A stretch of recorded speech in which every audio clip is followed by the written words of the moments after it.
अगले वक्ता के रूप में माननीय सदस्य श्री संजय सिंह।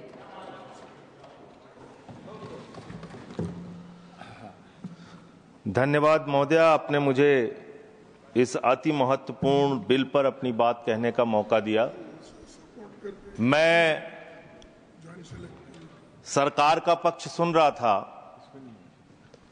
और उनकी चिंताओं को सुन रहा था और इस बिल का मकसद जो उन्होंने बताया वो सुन रहा था। निश्चित रूप से महोदय, भारत की सुरक्षा सर्वोपरि है। राष्ट्र की सुरक्षा से किसी भी प्रकार का कोई समझौता नहीं होना चाहिए। देश के अंदर किसी को भी अवैध तरीके से घुसपैठ करने की इजाजत नहीं होनी चाहिए। देश के अंदर कहीं भी अवैध घुसपैठिया नहीं होना चाहिए।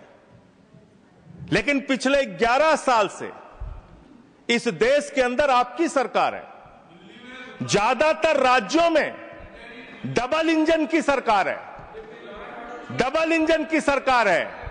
ऊपर भी मोदी जी, नीचे भी मोदी जी, ऊपर भी मोदी जी, नीचे भी योगी जी, ऊपर भी मोदी जी, नीचे भी हेमंत बिस्व शर्मा जी।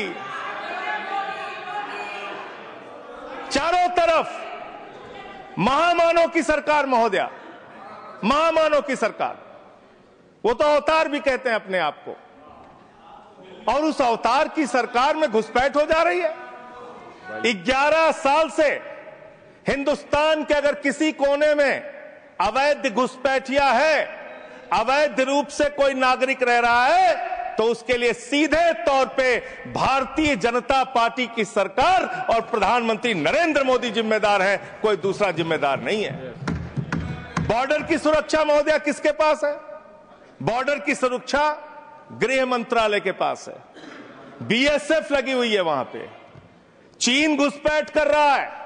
हम लोग चिल्लाते हैं, बोलते हैं, आपको उसके बारे में बोलने की फुर्सत नहीं। गलवान घाटी में हमारे 20 जवान शहीद हो गए, लेकिन शर्म आती है उस चीन के साथ आपने अपना व्यापार बढ़ाने का काम किया है, हिंदुस्तान का रुपया उन तक पहुंचाने का काम किया है।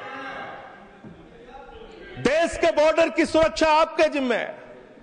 मैं बड़ा हास्यास्पद तर्क सुन रहा था, बहुत ही हास्यास्पद तर्क। यहां टीएमसी के हमारे मित्र बैठे हुए हैं, कह रहे थे बॉर्डर लगा हुआ है बंगाल के साथ, बॉर्डर लगा हुआ है आसाम के साथ, त्रिपुरा के साथ। उस समय कांग्रेस की सरकार थी, टीएमसी की सरकार थी, फला थी, डिमका थी। आधार कार्ड बन गया। आधार कार्ड बन गया, इसलिए उसी आधार कार्ड ने सब गड़बड़ कर दिया।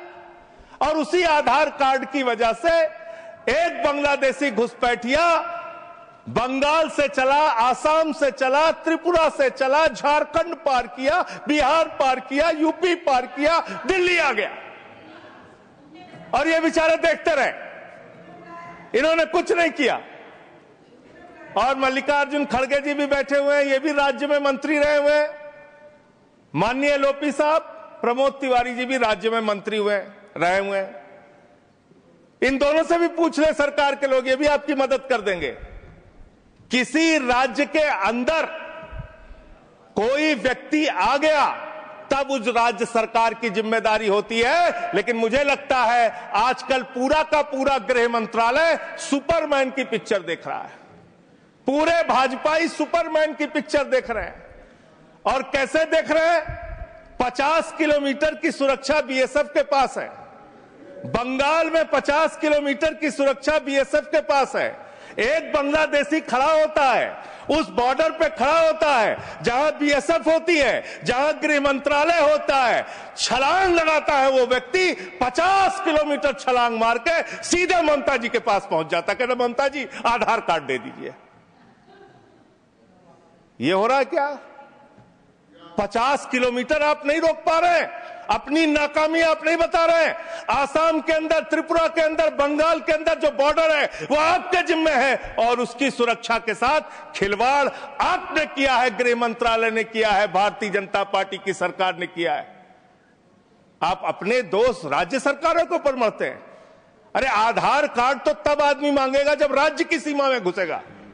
जब 50 किलोमीटर सीमा की सुरक्षा आपके जिम्मे है तो आप क्या कर रहे थे? आपकी सरकार क्या कर रही थी? और वो बांग्लादेशी सुपरमैन है, वो सीधे 50 किलोमीटर फांद के आएगा, सीधे पहुंच जाएगा 50 किलोमीटर के बाद ममता जी के पास, हमें आधार कार्ड दो। ये कैसा तर्क है? ये कैसा तर्क है? और आपने कहा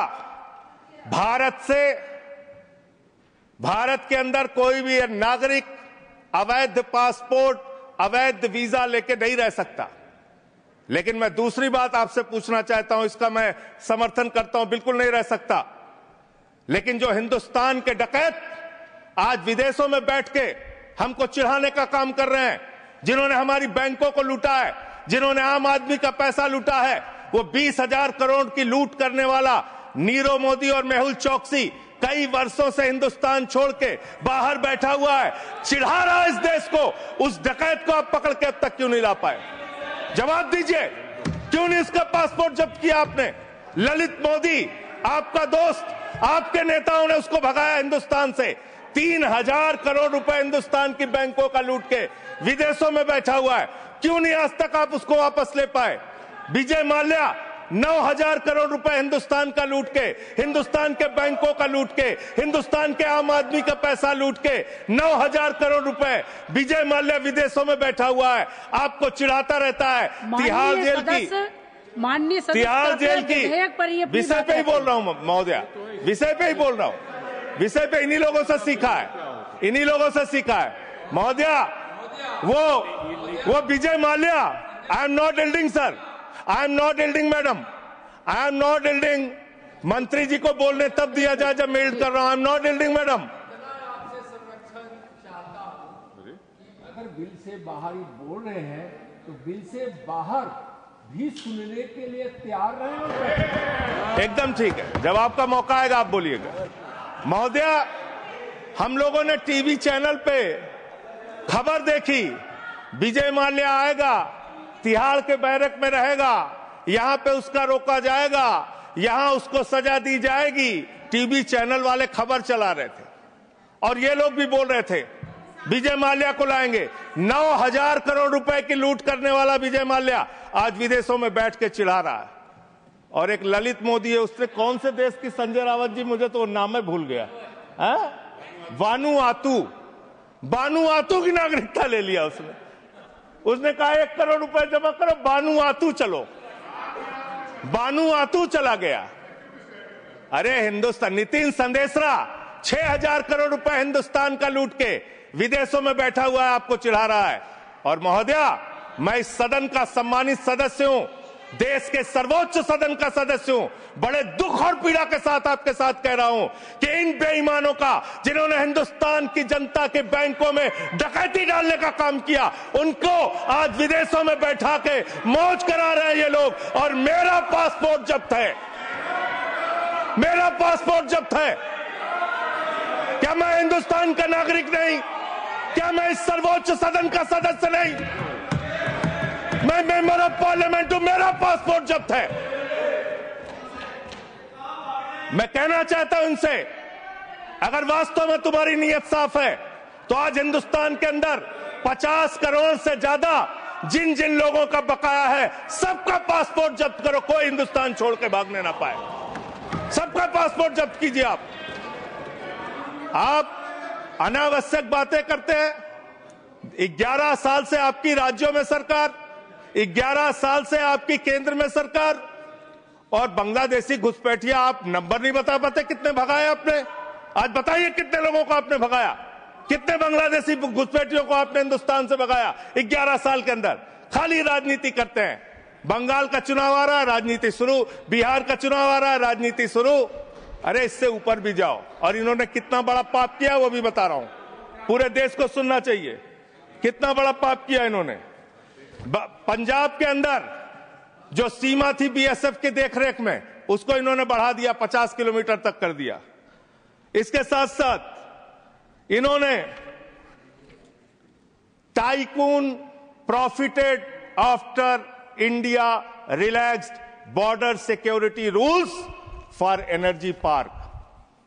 एनर्जी पार्क बनाने के लिए पाकिस्तान की सीमा में, गुजरात के अंदर भारत की सुरक्षा कानूनों में रिलैक्स देने का काम इस अपराध इस सरकार ने किया है अपने एक दोस्त को एनर्जी पार्क का ठेका देने के लिए, उसका फायदा पहुंचाने के लिए, उसका धंधा कराने के लिए, देश की सुरक्षा के साथ अपने दोस्त को फायदा पहुंचाने के लिए, अडानी को फायदा पहुंचाने के लिए आपने बॉर्डर की सुरक्षा पे, वहां के कानूनों पे रिलैक्स देने का काम किया। कितने शर्म की बात है, कितने शर्म की बात है। एक दोस्त के लिए देश की सुरक्षा के साथ आप समझौता करते हैं। आप बोलेंगे आप वो लोग हैं जिन्होंने हमारे भारत के नागरिकों का अपमान किया। अमेरिका ने 144 करोड़ की आबादी वाला हिंदुस्तान, दुनिया का सबसे बड़ा लोकतंत्र हिंदुस्तान, दुनिया में भारत की बात जब आती है तो राष्ट्रपिता महात्मा गांधी से हमारी पहचान, भारत की बात जब आती है तो गौतम बुद्ध से हमारी पहचान, बाबा साहब डॉक्टर भीमराव अंबेडकर के संविधान से हमारी पहचान। लेकिन मुझे शर्म आती है कि हमारे नागरिकों को अमेरिका ने हाथ में हथकड़ी, पैरों में बेड़ी बांध के हिंदुस्तान की धरती पे पहुंचाया और आपको शर्म नहीं आई। आप हंस रहे थे, आप मजाक उड़ा रहे थे हमारे नागरिकों का। और हिंदुस्तान के अंदर जो हमारे नागरिक लाए गए अमृतसर के अंदर, उनको हथकड़ियां बांध करके जब उतारा गया, मान्यवर महोदया, जब उनको उतारा गया तो प्रधानमंत्री भी वहां उस वक्त थे, लेकिन उन्होंने सवाल नहीं खड़ा किया। जब उनको यहां उतारा गया उसके बाद उनको कैदियों के वैन में बैठा के हरियाणा छोड़ा गया। ये कर रहे हो आप लोग, ये कर रहे हो आप लोग। बॉर्डर की सुरक्षा के साथ सबसे ज्यादा खिलवाड़ करने का काम इस देश में, घुसपैठियों को सबसे ज्यादा पनाह देने का अब पाप अगर किसी पार्टी ने किया है तो उस पार्टी का नाम है भारतीय जनता पार्टी और उस सरकार का नाम है मोदी सरकार और उसका गृह मंत्रालय। फालतू की बातें मत करो, फालतू के बातें करना बंद करो। देश के अलग अलग दुनिया के अलग अलग हिस्सों में अगर इस देश की बैंकों को लूटने वाले चंद पूंजीपतियों को बिठाने का, मौज उड़वाने का अपराध अगर किसी ने किया है तो नरेंद्र मोदी की सरकार ने किया है, एनडीए की सरकार ने किया है, आप लोगों ने किया है। आपको बोलने का कोई अधिकार नहीं है। हम राष्ट्रभक्त थे, हैं और रहेंगे। आपसे किसी भी प्रमाण पत्र की जरूरत नहीं है। आप लोगों का इतिहास हिंदुस्तान की आजादी के आंदोलन में गद्दारी का इतिहास रहा है। बहुत बहुत धन्यवाद महोदय।